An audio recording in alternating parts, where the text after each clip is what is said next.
Welcome to URC Chumps podcast. Guys, here's another one.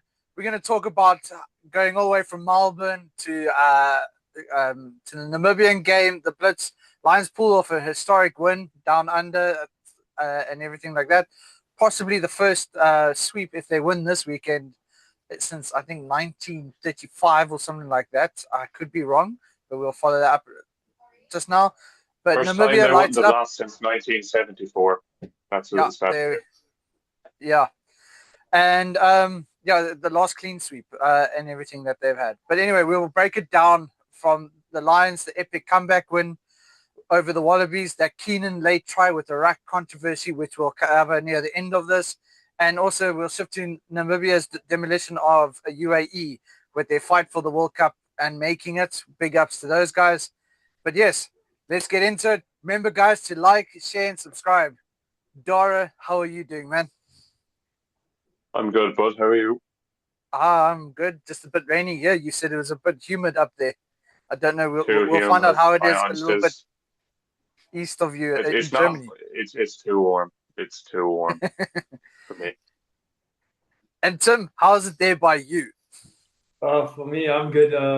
Weather's been raining for like the last week and a half, so not being great. It's meant to be our summer, but I haven't seen much sun, so yeah. Yeah, like I said, it's a bit raining down here, but I mean, so some big things we need to cover this week and everything in the podcast. So I think we should just get into it and we can discuss it as we go along. Remember, guys, like, share, subscribe, and let's go on. Let's talk about the big thing from this week being the fact that Lions have won the series, beating the Aussies 26-29. Yes, there is a bit of controversy to that, which we'll discuss at the end. I don't know what happened to Australia. Australia had it at one point. I was like, yay, Australia's got it. I'm glad for them.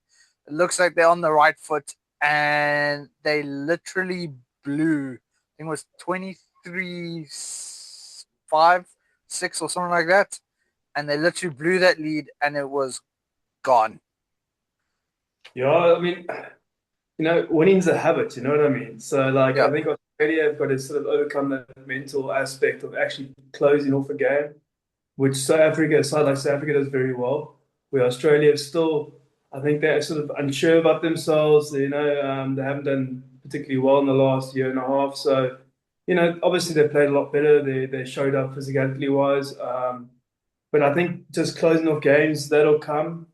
But, again, it was a good showing by Australia.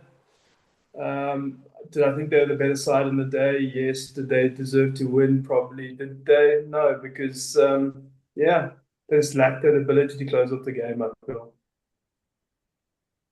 Yeah. Uh, uh, I kind of agree with the points that Tim made. It is a habit. Winning is a habit, and three of the four nations in the Lions team have that habit, and Australia maybe don't. But I think Australia lost the game before half time. They took that big massive lead, 23-5 or whatever. If they had that lead at half time, they'd have won the match. But they gave up two ridiculously soft tries before half time. And I think it was only 6 in it at half time. That's where it was lost, where they just slacked off for 10 minutes and the Lions got two tries. Second half, it was relatively even, but Australia pitched up physicality wise. They were big. They won every collision pretty much in the first half. They scored three tries. Their third try was a thing of beauty. Swalihi putting through Tom Wright. It was absolutely unbelievable. And they were tearing the Lions apart. And I'm actually worried defensively, they were about very that. good. Yeah, defensively, they were good, bar in their own 22. Yeah. But they did make the Lions look average in the first half. They made them look very, very average. And in the second half, it was very even. Yeah, go ahead first. I will say that first try that the Lions scored, diving over the tackle, I do have a question about this. Unfortunately, Jacques isn't here because wouldn't that also be considered jumping into the tackle where we've already seen tries turned over early on this year for jumping into the tackle. Even Yeah, though, yes, it was a That's dive. interesting because he actually set that up. So if you look before, he went low, low, low, and then went over. So he knew what he was doing. He set it up like that because he took two taps before that and he went straight in low. And the next one he went over the top, and they were all went like grass cutter low, and he went over the top. So it was planned. It wasn't a thing of a spare of a moment thing. He actually set that up, and fair play to him. And it's one of those things where you play in the ref, so it's one of those laws that could be, as long as you're not springing 6 feet in the air, I think you can get away with it, and I think he did well. So yeah. it's about reading the referee and sort of understanding the rules. But I mean, the I agree commentators because did make a point there. I'll get back to you now, Dara, saying that yes, it probably would be considered jumping into the tackle further away, but that is almost going to place the ball, which kind of played in the way that probably Piardi saw it and allowed the try. But I kind of sat there going, but if you're going to allow it there, shouldn't you allow it at the 50-meter line when they're trying to get the advantage over the line? But yeah, I think that's a situation of the referee there. So I think a different referee disallows that try, Sure. but Piardi allows it. It is controversial. It's one of those that I would be fuming if it was given against my team, but because it's a team I support and I was happy enough to see it given. But it is 50-50. As I said, Blair Murray's try earlier in Six Nations was chalked off because he jumped over a tackler, but that was further out. That was not even the Scottish 22. It's disallowed. But I I mean, he do wasn't think, even jumping into the tackle. He was jumping away from the tackle. So, I mean, that's kind of where my point was. Thank you for actually bringing up the exact point that I was talking about Yeah, but as I mean, well. if that's the case, is that going to count for the wings too? Because if you watch a lot of the wings finishes in the corner, they spring in over and then putting the ball down with one arm. So the entire body's out of touch, but their ball is still in field and is grounded. But he's most yeah, certainly jumped, most certainly, 100%. So is that going to follow through to the wings? Because it hasn't. well, yeah, I suppose the thing is because the try was given, it's kind of given the incentive that the wings you can jump over to get a try, which I suppose why it's being given is that. Now, I don't know if we're going to change it because that I have a feeling that if they don't, that might just be exploited.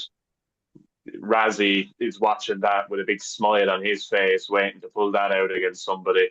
You just know he is Pick up the player and writing throw that them down. over. He's wait. He has a little notepad down, and bloody Malcolm Marks is training that one there. He's doing box jumps for the next 3 months, waiting for the autumn internationals to spring that out against someone. Can't wait for that controversy, by the way. Yeah. Do you know But I'm waiting for Rusty to do a cross kick with a lock in the corner and a lifter. With the Marnie yeah, I limp on, said no I'm just look. Imagine someone like Ox lifting RG Snyman in the corner on a cross kick.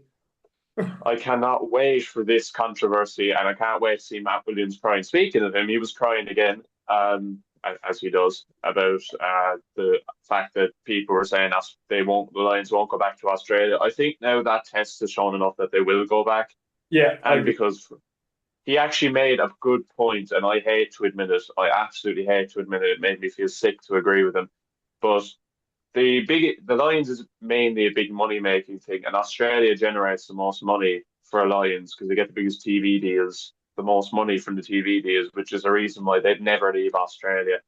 But Australia showed enough; they were very good under the breakdown as well. McWright was very good, Wilson, but their whole forward pack were excellent. But the one thing they had last week, they didn't have this week, that they would have loved to change over. They had scrum dominance in the first test, and they didn't have it in the second, really. And that kind of had the Lions always somewhat in it physically, that they won 3 or 4 scrum penalties and were able to get the territory after that. But I think Australia can be proud. It will be a heartbreaker. I don't know how they get on the third test because, like I said, those Aussie players are absolutely on the floor. You saw the full time. You saw, Wilson and all their players dejected. But it's positive. Then they showed they could stand up physically. They have to take that in the rugby championship now. and kind of look at players like Lina was excellent, and Swati, he got more ball. He was very good. Tom Wright was very good. Yeah, I think it was positive for Australia, but the Lions are history makers. I mean, I will be honest. The highlights that I watched, watching Swalili. Oh, like, oh my lord! Knowing that he's coming here in just less than a month is making me concerned. That guy at outside Not center right now. concerned at all. We've got two of the best defending centers in the world rugby at the moment, and they play together so often. They know each other. They know the defensive patterns. I don't think he shines against South Africa at all. I think Damien Delende and Jesse Creel shut him down so quickly. He'll be Well, a I mean, mark. the thing is, Dr. Rusty's probably watching and figuring out how No, to dissect him apart. he's been analysed. He's been analysed to every single fault and and positive. I can promise you, he's been analysed probably more times in the last month and a half by Rassi than ever. He'll be Yeah. But watched. what the point is, a point I'd like to make actually is, I made this and I was talking with people like older members of my family, you probably know. That felt more like the Australian way of playing rugby on Saturday. Quick Yeah. ball, their hands were unbelievable on Saturday. They were getting 3 and 4 and 5 passes away just like that. They got their wingers on the ball and they moved it quickly and they just made it very hard for the Lions to defend. I suppose that's what you need, and they'll probably need it against South Africa, against probably a bigger pack. Even though they dominated the collision, the Lions probably just have more muscle in the pack. That's what you need. You need to move the ball quick. You need to get it out wide quick. They got a brilliant try off it, um, and they just need to do that over and over. Yeah, and But I think, yeah, sorry. go Can for I it. just get back to Dora's thing about sort of how do the Lions pick themselves up for this weekend? I mean, the Aussies. I actually think the Aussies win this weekend. I think the Lions will give sort of the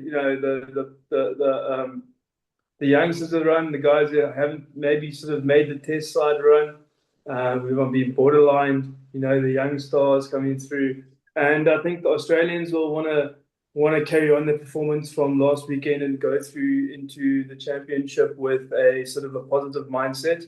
So I think they'll take a lot out of this weekend, and then they will use it into this as a sort of momentum flow going into the Yeah. championship. If I'm being honest, I I would expect an Australian win this weekend because if they play like that and the Lions rotate, they'll beat the Lions. There's no Yeah, doubt about that. I think the Lions are celebrating. They've done the job, and I think also now that Farrell will look to give guys, the youngsters a run. The guys who are on the fringe of the Test match side who weren't. If it was a close one, if Australia had won, they probably wouldn't have played. But now they'll get a shot.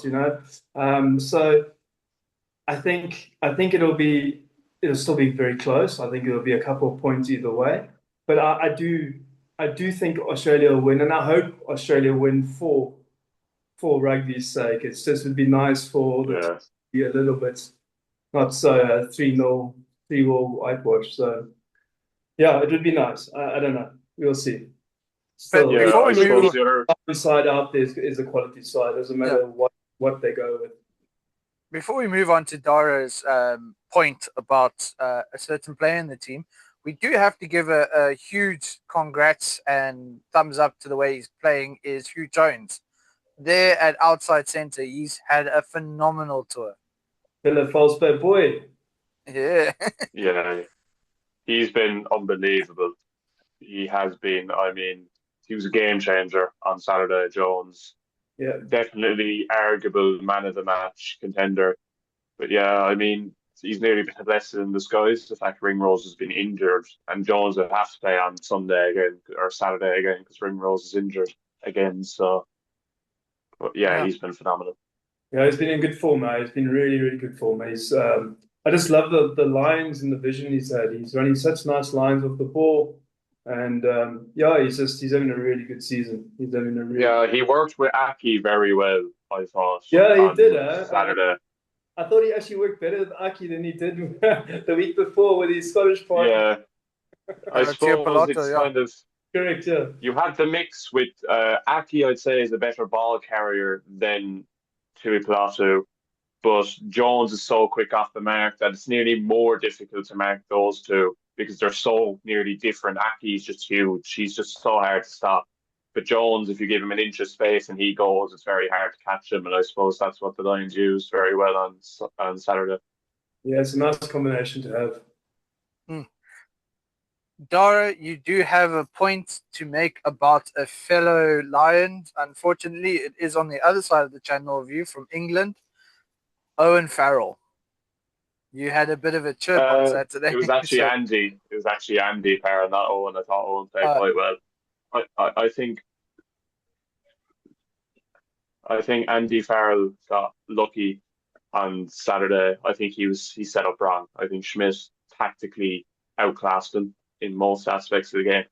But for the fact that in his defence, some of the senior players that were written off going into the test were unbelievable. Tyke Byrne again.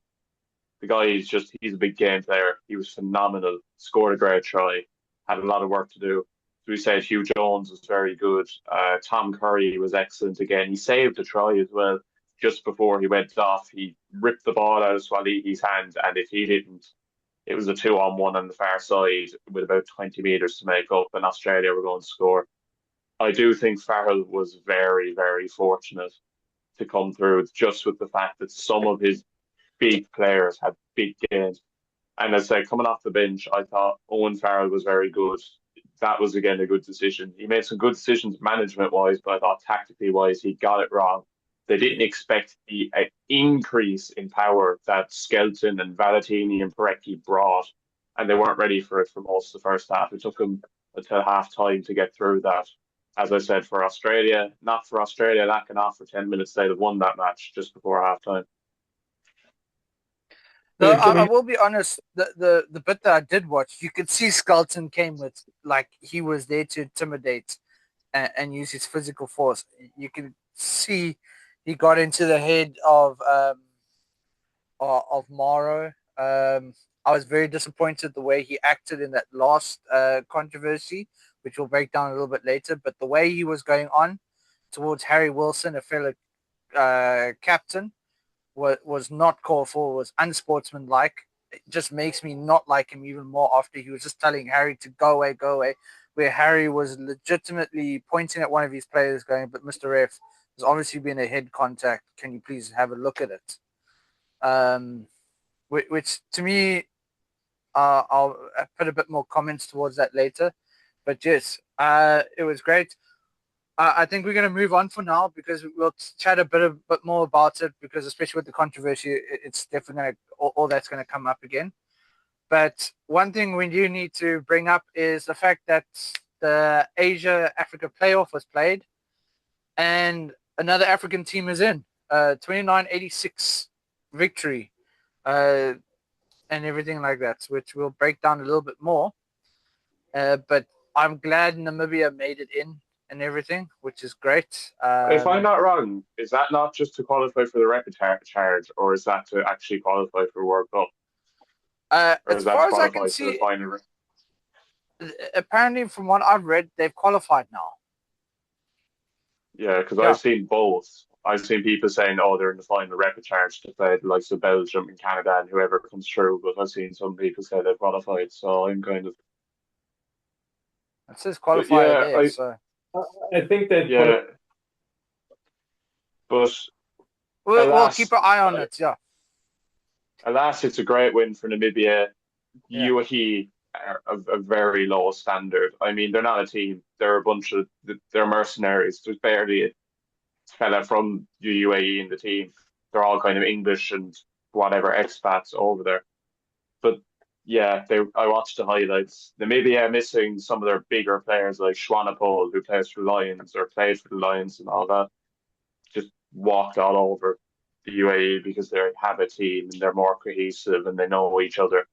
So again, like we said with Zimbabwe last week, Namibia need to try now and get tests in before the World Cup. They got a good one, even though they did get a bit of a pasting against Italy before Italy played the Springboks. So probably would be better served playing teams in the Rugby Europe Championship just to try and work up their level to play big teams. But I mean, talking about playing big teams, one player that actually disappointed me on Saturday for the Lions was number one here. And the reason why I say disappoint is before that controversial try, he literally froze. He didn't know where to pass the ball, and he actually created the ruck that caused the controversy. But before we talk about that, I mean, if we look here, number one is Finn Russell, followed by Sasha, followed by Roman, which is a bit of a surprise to me because he has been injured for quite some time. Then Bowden Barrett, again, hasn't really played much 10, but on the list. Yali Bear deserves it. Finn Smith as well. Pollard, Marcus Smith, again, he's been a bit chop and change with England. Damian McKenzie and Jack Crowley. I do think it is actually quite a good list, though. Super shocked that Damian McKenzie is below Marcus Smith, and I'm very shocked that the young 10 from Ireland isn't on there. Yeah. Are you talking about Pendergrast? Correct. Yeah, well, talk to the my fellow opinion's on Irishman. him. Yeah, I was going to say, my talk to the opinions fellow on Irishman. Prendergast, and they're not too positive. So let's just say if that guy gets run at by Diadande, you might as well give South Africa the 7 points, or if that fella's run at by, a big Kiwi. Pendergrast, we have to give Pendergrast some due. He started off the year fantastic, a good player, but he has dropped. He's a good player. Yeah. I don't doubt that he's a good player, but I'm just saying the guy's not physical enough. I mean, his skeleton runs at him. Like that's it. Like that guy's breaking both of his arms, his legs, and his ribs. So, I don't think he's physical enough, to play, especially internationally, continuously play. But that's just me. I think Crowley's better defensively, but it's not even close. Yeah, but that's why I said he started off the year probably a little bit better, but he seemed to have crashed a bit as well as the year went on. But yeah, but now we do need to talk about the big points of view for the past week, which was, as I said, that tackle that was made on Finn Russell. And then there was that contact to the head, which then brought up my point of saying Moro Itoje should be ashamed for his lack of sportsmanship and compassion, especially as being a captain, because if that was the other way around, he would have expected the ref to have a look. Now, I'm going to ask you, Tim, did you see that incident? Yeah, I did. Penalty or no penalty? Let's start with that. For me, it's another one. Like earlier, it's a refereeing thing that will happen probably 20 times throughout the game. If that clean out happens once every 5 rucks, and it might be penalized 25% of the time. So, I mean, the Australian made a big deal out of it, so it made it look worse. I mean, again, if you go strictly by the law, it's a penalty because he made contact with the head and the neck area. So, if you're going strictly by the law, personally, I think it wasn't a penalty. I think he milked it. But all right, if you want to stick by the law and go by the book, it's a penalty. But personally, I'm happy with the call. But by the law definition, it's a penalty. Okay. Dara, and yourself? I don't think it's a penalty, and I don't think it's even looked at if he doesn't put his hands in his head. All right, cool. For me, number one, the contact, not fair. As Piardi said, they both arrived at the same time. However, it was pointed out by another pundit, it was a penalty because Morgan was off his feet at the point. He was at no way to hold his... that's a separate issue. That's the issue. That's not the issue Australia are bringing up. Into that ruck, which wasn't looked at. So, unfortunately, it falls into that grey area thing. But then also, when I remember doing my referees course, the definition of supporting your own weight is your shoulders must either be above or below, not below, above or in line with your hips. Unfortunately, the way he was down, he was not supporting his weight. But at the same time, Morgan came in at a point that was off his feet. So at that impact, I would have said no.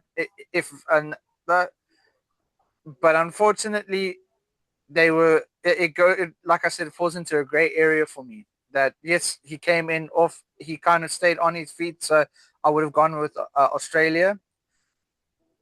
But yeah, it's one of those things that's going to be talked about for years. There always seems to be some sort of controversy with the Lions. I mean, you look at the past 2 tours for South Africa.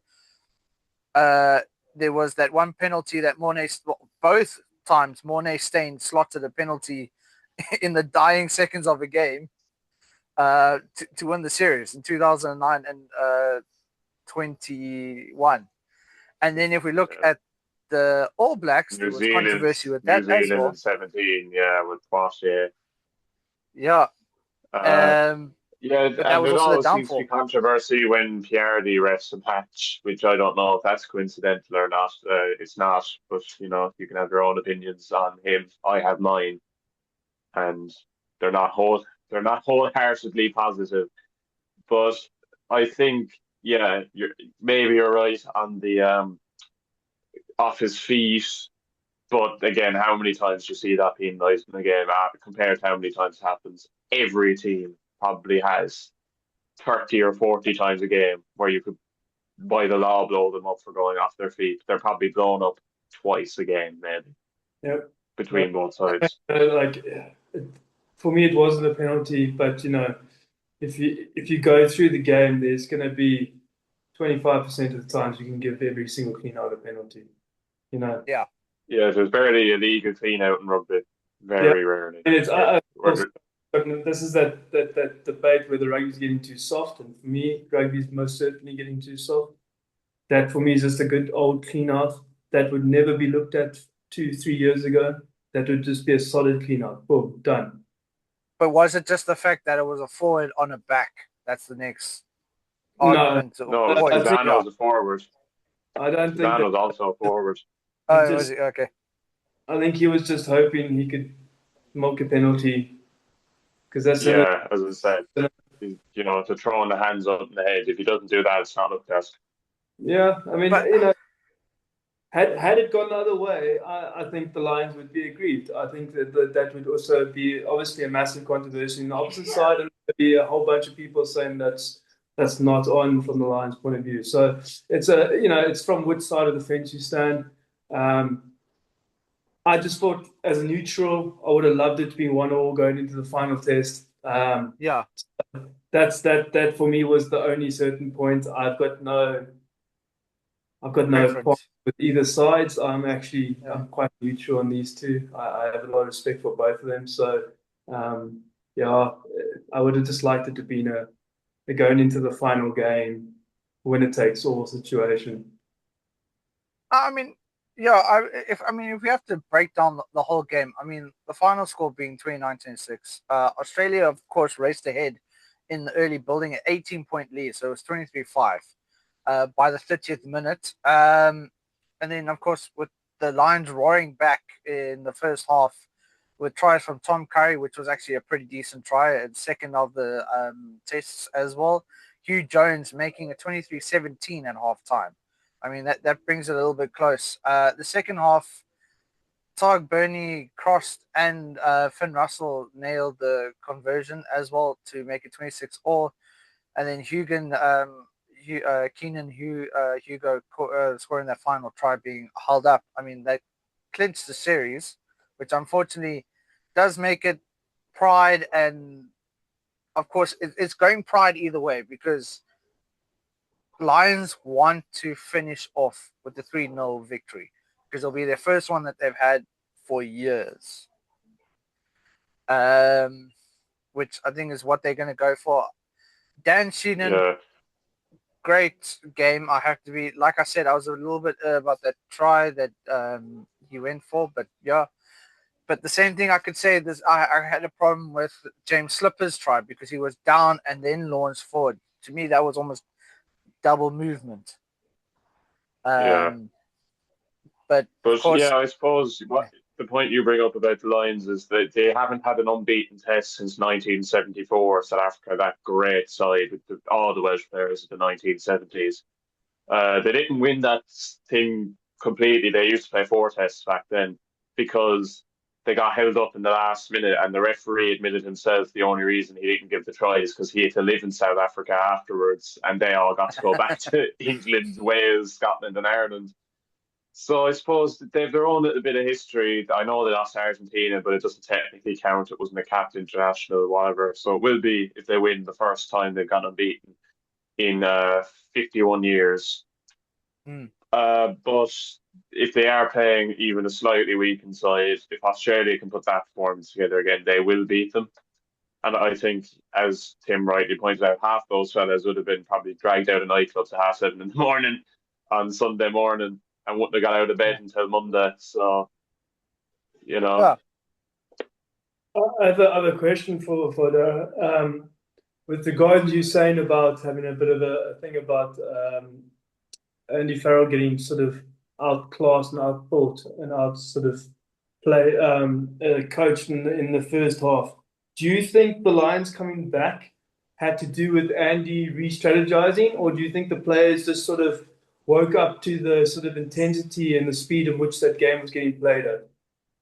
I think a bit of both. And a key point is the Lions have the better bench. So they have the better impact to come on off the bench as well, which definitely helped. But yeah, I do think they re-strategized. I do think they forced Australia into a lot more kicking situations in the second half, and they held on to their own ball. They were a bit loose kicking in the first half a lot of the time. Russell and Keenan and Gibson Park, they were poor enough kicking. They were giving Australia the ball where they could get back, organise, give their forwards a go off the lines, and they were hurting them.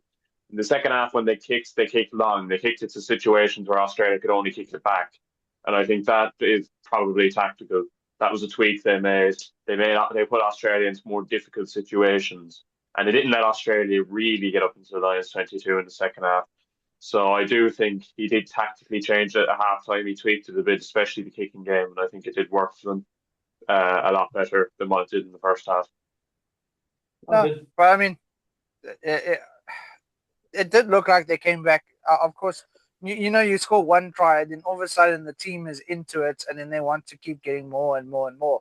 And obviously, like you said, 3 of the 4 teams who make the Lions have tasted success this year and definitely pushed for it. So I think that really worked in. Yeah, I think as we said, winning is a habit.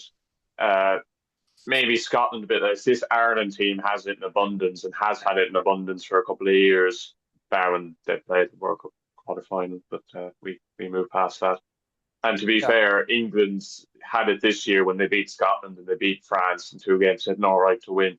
So I do think even those two, Scotland have had it at times, just not against Ireland. Funnily enough, they can't beat Ireland. But yeah, I think if you have kind of 3 nations that know how to win tight games, it'll help you compared to Australia who struggled to win tight games in the last 2 or 3 years. Yeah, but you're saying beating Ireland. Do you know the second biggest winning streak at a single ground is 19 games at Murrayfield? And do you know who holds that record? All Blacks. The All Blacks. All Blacks. It is. And the first Scotland is Eden Park. Yeah, they haven't beaten New Zealand there since 1935 or something. And the second, also like 6th on that is the All Blacks at the Principality because they haven't beaten New Zealand since 1954 because they didn't play New Zealand when that great Welsh side of the 70s only played New Zealand once in Cardiff. For whatever reason, they've organised tests against them 100 times since with worse Welsh sides that have got absolutely smashed since. Also, one of the worst losing streaks at a particular ground, Ireland holds, because we did not win in Paris between 1974 and 2000. So I think we played something like 14 games and lost 14 in Paris. Yeah. But at least the home team was the team to hold the record, not an away team. But Coming back to Namibia versus UAE, we are right. So they're actually going into the qualifier match. So they've qualified for the final match. I got the thing here. Of course, the final, final score being 86-29. UAE took a early lead with a try from Emosi Vesinoya, something like that, in the 3rd minute. But Namibia managed to come back with a nice surge lead at halftime at 39-22. In the second half, they definitely pulled away, scoring 13 tries to 4 in a dominant across the board. Top try scorers: Donny van der Merwe getting a hat trick, Aston Makalingo, Torsten van Jaarsveld, Armand Korbrink double crossed with others like Richard Hardwick, Adrian Ludick, Max Kajiko also scoring. And this obviously keeps Namibia in the rugby dream alive as they advance to the final qualification tournament by later this year. They will play probably one, if not two sides from Europe and a side from either North or South America in that repechage. Yeah. So what I heard, it would probably be Holland, Belgium, or Germany, and probably Canada or Chile. So we can probably watch out for Tim's face in the crowd coming up. But Jacques Burger did acknowledge the squad depth despite injuries and said this win will earn them a second chance in the thing. So we do know that wasn't actually their first strength squad because, of course, with a few injuries did also mean that they weren't going to make it through or play a full thing. So it'll be nice to see how they progress later this year in Dubai.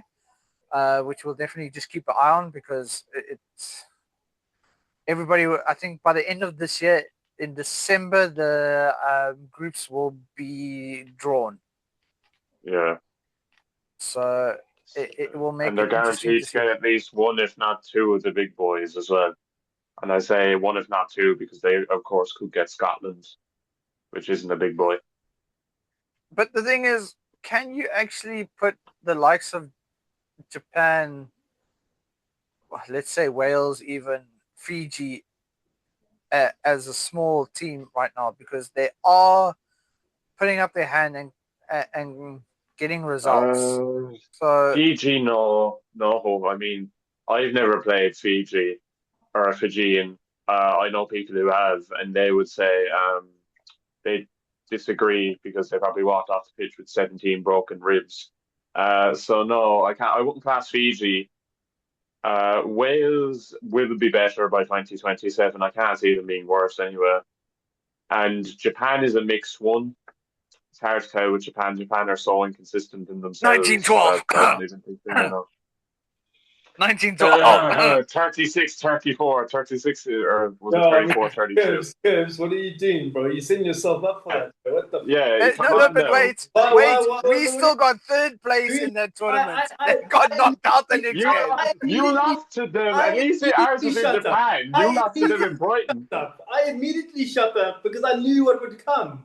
Why would you even? We're getting justice in the 1st of November. Days in South African rugby, and you're like, here. There's no justice. It's not. I'd rather win a game at a World Cup than friendly in the autumn. Come on now, that's not justice. You could beat them by 150 points and it wouldn't be justice. We beat them in their home country even. It doesn't matter, Kirby. It doesn't matter. You lost in the World Cup. So did you. We beat Japan by... The last time we played Japan, we beat them by about 60 points. I don't even remember that match. Yeah, but you guys in 2019 went down 19-12. And then you still got knocked out in the quarterfinals. I'm disappointed you served that on such a platter. I am super disappointed. Yeah. It's fine, because at least in that tournament, we came 3rd. That doesn't matter. Did you win it? No, it doesn't. The Southern Hemisphere won it. Who wants? Come on, we're playing the whole hemisphere now. Come on. Who wants third place medal other than Ireland? Because that means they got out of the quarters. So 1st place was New Zealand, 2nd was Australia, 3rd was South Africa, 4th was Argentina, and the joke that year was, what do you call 5th place playoff? Six Nations. About 5 of my family members went to Cardiff for that Argentina game as well. We got shellacked. We got smashed. I mean, hammered. At least the last World Cup we didn't get hammers in the quarterfinals. It's progress. Like 2015 we got murdered. 2019 we got murdered. We only lost by 4 points. Next time we might lose by 3, 2. We're moving up in the world. No, I've always been a fan of Irish rugby. One day we might win one. One day. Yeah. Not my lifetime, but like one day.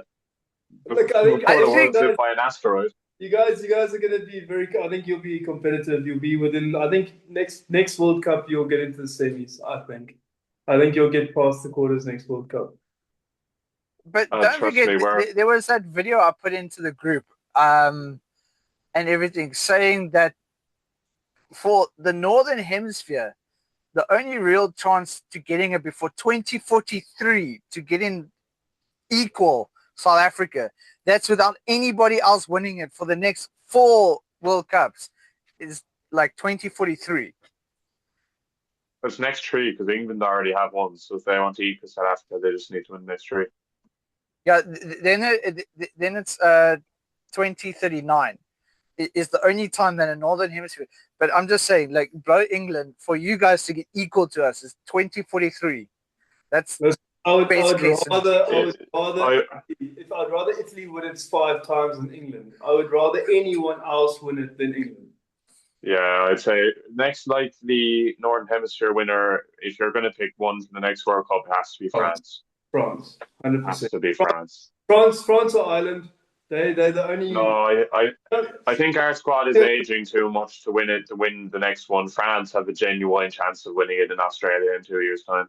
Yeah, I think France. I think France should have won the last one. To be fair, with the squad they had. I think. Although again, if you event to Mac at that World Cup, they win it rather than Jalibert. Yeah, I do think we were the only side that sort of could have beaten France on their way through, and I think that's just unlucky that they played us. I think if we had played them in the final, they probably would have beaten us. But because we played them in the quarters, it was. Yeah, well, that was ridiculous anyway. Backside of the draw, that will never be repeated, thankfully. Oh, man, it was... 4 best teams on one side. Like. It was terrible.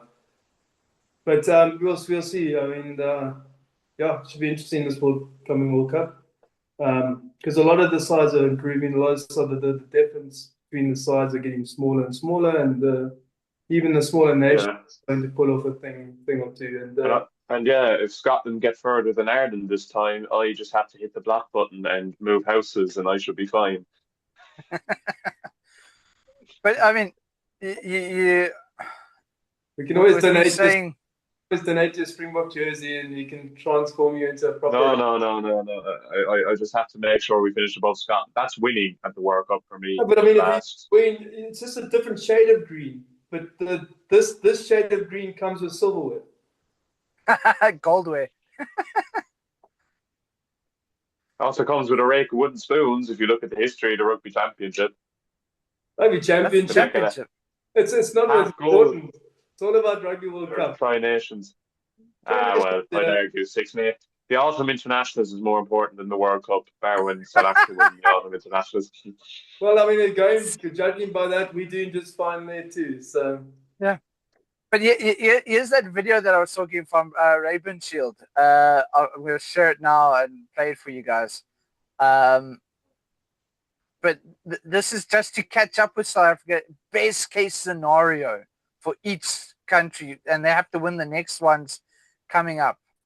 Just listen to what needs to happen. It's even worse if you think about how old you're going to be by the time your nation catches South Africa at Rugby World Cups. If you're Irish or French or Scottish, you have to win every single one.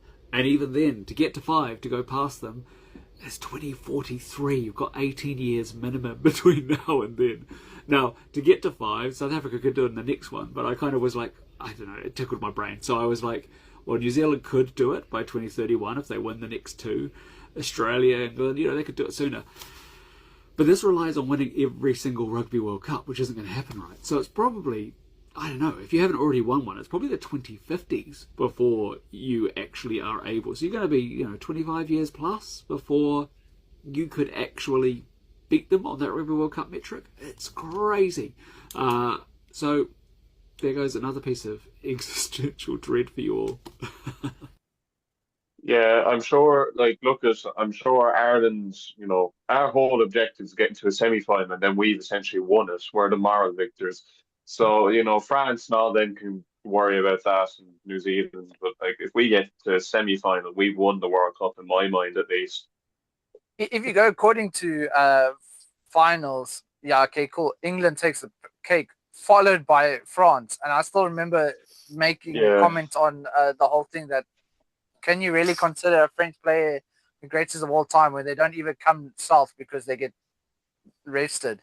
And people lose it. Like, yeah, we always beat New Zealand. I'm like, yeah, except for if it's a final. They're like, when? I'm like, 1987 and 2011. You guys got knocked out. Yeah, and I think there was another final as well that they lost. Yeah, they should have won a World Cup by now. They lost to Australia in '99 after, of course, that famous game against New Zealand, which, finished up 42-31 or something, the unbeatable All Blacks. And they lost to Australia in the final because they were knackered. 87 and 2011 is the one that got away for France, isn't it?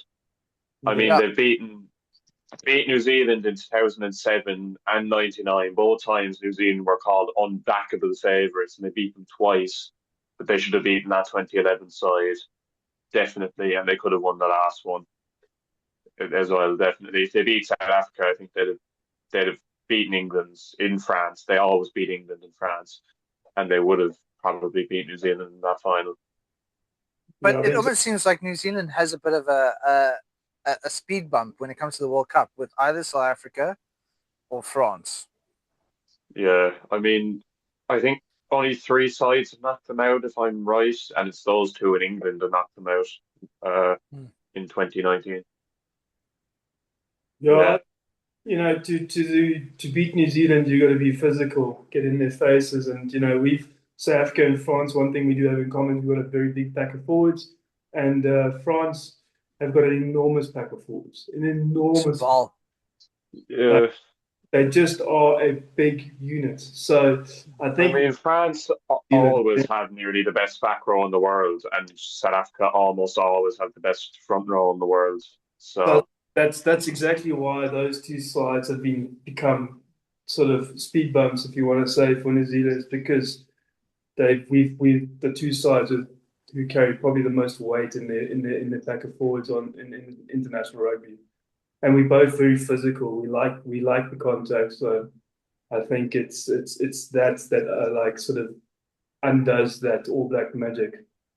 So, yeah. But yeah, I mean, we can talk about it, but I mean, that 2019 World Cup, you mentioned England knocked them out. Because England knocked out the All Blacks, they lost the final. I pretty much said to everybody, if England beats New Zealand the way we would want to, because we had a better chance of beating them then, England, than New Zealand, I still said, if England beats New Zealand, we've won the World Cup. And I still remember, I think my wife's boss was like, what you talking? I'm like, if they beat New Zealand, they're going to be done. So by the time they come up against us, they're not going to have anything left in the tank. And that's pretty much what I mean, at that World Cup, Eddie Jones clearly had a plan to beat the All Blacks. Inevitably, they'd play New Zealand and beat them. But that was the whole strategy. They had no strategy for South Africa. The whole strategy was building up to beat New Zealand at some point. In fact, I think it was South Africa actually played Eddie Jones as well. Because they played this kicking game and everything, and we had all these memes of school kids running around pretending they're Willie LaRue, knocking on and Faf de Klerk kicking and everything. And in the warm-up, they were just kicking and catching and everything like that. And apparently, I watched an interview, and they said they saw the South Africans walk past them, just look at them and give them like, that like cheeky, naughty boy grin of like, we got something up our sleeve that you don't know that's coming. and everything, and they were expecting the kicking game the whole way through, and it wasn't a kicking game the whole way through. Yeah, I mean that was the worst World Cup final ever. You mean you have the English fans on one side who are unbearable, and you the South African side on the other side who are unbearable. So that was, I felt like in the middle. It's like, you know, if your parents Just are be shouting at honest, you it's both because you ways. never reached the final. No, no, it's just Imagine the Irish when they reach a final finally. How unbearable they're going to be then. oh, trust me, if we win the next World Cup, I mean, you're going to have to listen to me for months after the slagging I've taken over the past year. You're going to have to Mute. listen to me forever. Mute. You can mute me all you want. I'll send packages down to Cape Town happily with a big Ireland jersey and a photo of Otherwise, an Irish jersey saying champions, whatever year you finally win. Peter O'Mahony. I know he won't even be playing, but just an AI photo of him holding the Rugby World Cup. Send it to Scotland as well, but if Scotland hate him, it's brilliant. He's the biggest wind-up merchant on the planet. I think most of the world hates him. I think Yeah, but did you ever? have to go to Chat GPT and then ask them to put Peter O'Malley holding the cup because that's the only time he's going to hold it. I mean, He held a I guitar cup for like 5 minutes during photo shoots. he held the URC down in Cape Town. Actually, that's one thing you're forgetting about, Curbs. One trophy you're forgetting about. I'm talking international trophies. Besides the Six No, Nations, you said that doesn't count. trophies. You said trophies. Well, it is Said kind of an international trophy because both the Irish, yeah, exactly. both the Irish teams are basically the international team. You know? Though, I don't know about Tim, but I know the jersey you're wearing now. There was a lot of tears cried into that jersey that night that he was just walking around Cape Town. yes, I was wearing this jersey on that night. And the night that I watched your team take it back home. Actually, I was there that night as well. But talking about that now, this whole thing, I actually saw a thing with Carlos Spencer because he's here at the moment with the female All Blacks team, the Black Ferns, and they were questioning him about the South Africans, and he's also made his voice known, saying, "Well, we first went to Aotearoa, then we were like the Tasmanian one, then they now Super Rugby Pacifica and everything." But he says it is still a great loss to have lost South Africa and everything. And then they're like, okay, cool. But now how do you feel about Tony Brown coaching it for South Africans? He says, well, he did it with the Stormers for a bit. Then he went to the Highlanders and now he's with the Springboks. He says, you know what? As a Kiwi, he's excited to see a guy like that there because it's awesome to see the talent from internally going overseas to especially playing with a big team and making it all the way to the final and winning. Unfortunately against his home country, but besides the point. And I think that's great. I am thinking, which could be very dangerous as well. New Zealand wants South African teams in the Super Rugby. What if here in the Curry Cup we had the Pumas, the Griquas, Cheetahs, and another team that could probably they'll need to have a playoff for it. What if four of those teams went there? So we had URC and we had Super Rugby. Imagine how dangerous South African rugby would be. Those smaller unions wouldn't be able to compete. Yeah, they won't. But because they're smaller, but if they were there, they got more. They would get more money, which means they would be able to. They would get slaughtered. They would get slaughtered in the beginning.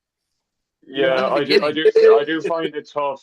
If the Cheetahs can't compete in the Challenge Cup, which is the second tier competition in Europe that has a lot of French teams, especially who do not care about it, if they can't get anywhere in that, I cannot see them playing the Crusaders and the Highlanders and the Chiefs. It would be very, very, very disheartening for South African rugby. I mean, it does work. I think Super Rugby Pacifica does work in some ways. I mean, it's improved Fiji levels, times, multiple times. Look at them now. I mean, Fiji should have beat Australia 2 weeks before they played the Lions.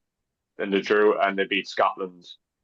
I mean, So I think I can see them making a combined sort of invitationals team out of all of the players from the second team nation to play as like a South African invitational side there.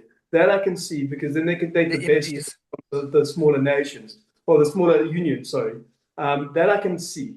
But to play something like SVD against freaking Canterbury, that's 100 points with the Canterbury B side. You know, if you're looking at even the Cheetahs going to play the Crusaders in Christchurch at the moment, that you're looking at 80 points there. You know, listen, that is very fair points that you're bringing up. But I'm not short term. Yes, it would be dangerous, but I'm talking about the long term goal. Like, now the guys have been playing for a bit, they got more revenue coming in, and everything. Where's the benefit for New Zealand and Australia? What's the benefit of doing this again? For us? Short term, no, but long term, you're getting the guys, which means the guys who aren't making it to. We're improving South African rugby. We're not improving their rugby. Who cares about the rest of the world? But I mean, you know what I mean? Like it's got to be. I mean, it's kind of like it's got to be a give and take situation. You know, we've got to bring something. Yeah. I suppose the similar thing we can pull from the Northern Hemisphere is when we took in the Italian teams, and I mean, for 5 years at least, if not more, there was everyday calls to get them turfed out. They'd beat each other, and that's about it. They might beat one other, they might beat the Dragons once a year, but that was it. I suppose like Zebra are still like that, although they were better last year. Benetton have come on a lot, but that's only 2 teams. That's not 4. You're not dividing your resources across 4 when you already have 4 teams. I know South Africa is big into rugby, but do you have enough quality players, especially with fellas playing in Japan and Europe, for 8 teams to compete across 2 leagues? I don't think so. If you have a rate of not at that level. Not at that level. Many fellas playing France and England and Japan. Yeah. It's a nice idea, but it's just we wouldn't have the depth to play at 2 divisions like that, and certainly not against the quality that is on display in Super Rugby. So for us, I don't see us going back to Super Rugby. I think it benefits to not play in New Zealand. I think the Kiwis and Aussies would be better off to invest in, as I said, they've invested in Fiji and it's worked, so they'd be better off for the team in Samoa and Tonga and nearly. Yeah, and it's better for world rugby, man. I mean, because Fiji play better together, stay more sort of, they're playing club together and they're going to play international together. You can see it in their results already that that's improving the rugby. Samoa particularly, Tonga are fine, but Samoa need the money. Samoa and rugby union is dirt broke. They have nothing. But yes, I think we can carry on with this discussion and a little bit more. We can cover with a few other points and ideas. I know Franz Steyn is pushing to try to get into that slot that's opened up there. Whether he gets it right is another story, which is one team. But yeah, since no one made a comment on the group or anything like that, the AI joke of the week. I had hope. Guys, please, can you just spare us and comment a joke? I was gonna get my last. I was gonna ask my girlfriend to, but since I slagged off Scotland that many times, she definitely won't do it now. I slagged off Scotland 3 or 4 times. Say Hugh Jones is the best player ever. Then she'll probably go. But anyway, why did the rugby ball go to therapy? This year. Because it had too many issues with being kicked around. Take it, Dara. He's holding it in. I'm more laughing at your reaction, Dara, than anything else. Yeah. But anyway, guys, remember, stupid. It's actually kind of good. Yeah. But anyway, guys, please. I'll give you that. Yeah. Please remember to comment your joke, comment a point that you like to make, and everything like this. And we'll take it into consideration, bring it up in the talking topics that we do at the end and everything like that, guys. But yeah, please remember to like, share, subscribe, leave a comment. Dara, thank you so much for joining me. And Tim, thanks very much, guys. Fellow Good, guys. champions, be safe, go well.